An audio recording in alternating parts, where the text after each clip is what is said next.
দেরিতে কথা বললে বুদ্ধি বেশি হয়। আসসালামু আলাইকুম, সবাইকে স্বাগতম স্পিচ টটস উইথ ইসরাতে আরেকটি এপিসোডে। আপনার বাচ্চা এখনো কথা বলে না, আর কেউ বলছে চিন্তা নেই, দেরিতে কথা বললে বাচ্চার বুদ্ধি বেশি হয়। এই ধারণাটা সম্পূর্ণ ভুল। চলুন জেনে আসি আসল সত্যিটা কি।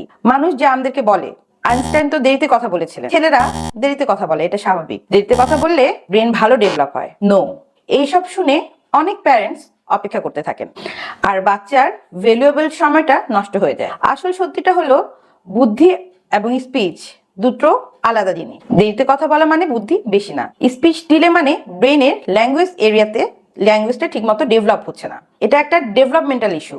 যত দেরি করবেন গ্যাপ তত বেশি বেড়ে যাবে। 3 বছর আগে ব্রেনের প্লাস্টিসিটি বেশি থাকে বলে বাচ্চারা দ্রুত শিখে। আর্লি ইন্টারভেনশন করলে বেটার রেজাল্ট পাওয়া যায়। অপেক্ষা না করে অ্যাসেসমেন্টটা করিয়ে ফেলেন। কখন চিন্তা করবেন? 18 মাসে 10 থেকে 20টা শব্দ বাচ্চা বলছে না, 2 বছরে 2 শব্দের বাক্য বলছে না, 3 বছরে মানুষ কথা বুঝতে পারছে না, তখন অবশ্যই কনসার্নের বিষয়। মনে রাখবেন, আইনস্টাইন লেট বুমার ছিলেন তার কেরিয়ারে, স্পিচে নয়। আপনার বাচ্চার জন্য সঠিক সময়ে সঠিক পদক্ষেপ নিন। লাইক করুন যদি এই ভুল ধারণাটি আপনিও শুনে থাকেন। কমেন্ট করুন আপনি কি ধরনের কথা শুনেছেন, এবং শেয়ার করুন অন্য প্যারেন্টসদের সাথে, যেন তারাও এই সম্পর্কে জানতে পারে। সবাই ভালো থাকবেন। আল্লাহ হাফেজ।